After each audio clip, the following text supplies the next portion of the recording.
Okay. Hey, what exactly are we watching here? A guy in accordion, a point of view shot of what looks like a bunch of people banging sticks together. And hey, is that guy dressed as a horse? Of course that's a horse. A hobby horse. Because that's just one of the many components of an old English folk dance called the Morris dance. And we're watching this because, well, there don't seem to be enough people taking part in this hundreds-year-old ritual these days. At our age, we can't maintain dancing for half an hour or an hour at festivals. And also, dancing has to be vibrant, it has to be full of life.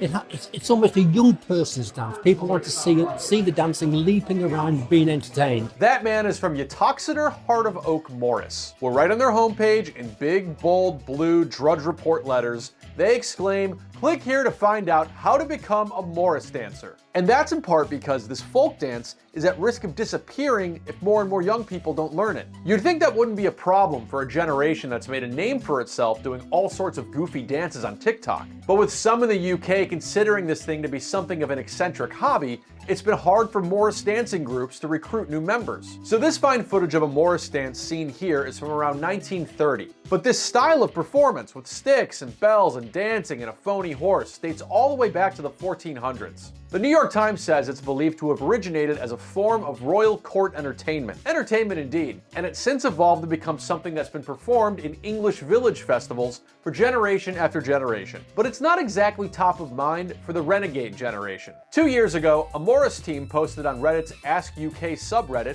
what people thought of this Old English folk dance, noting that it has a pretty uncool reputation. One hater, Gabbers, noted a riff on a common English phrase: "Try everything in life at least once, apart from pedophilia, Morris dancing, and incest." Others, like My Name is Freddit, wrote, "Morris dancers always put a smile on my face. I hope it is a tradition that endures." And straddling the line between incest and smiling was Zero May 08, who said, "I've only ever seen Morris dancers once, and the general opinion I've heard about them is slightly strange old men that drink a lot. Haha."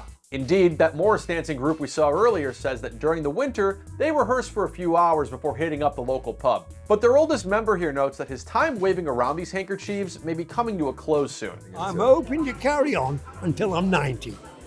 So I've got 3.5 years, and then I think I may hang my belt.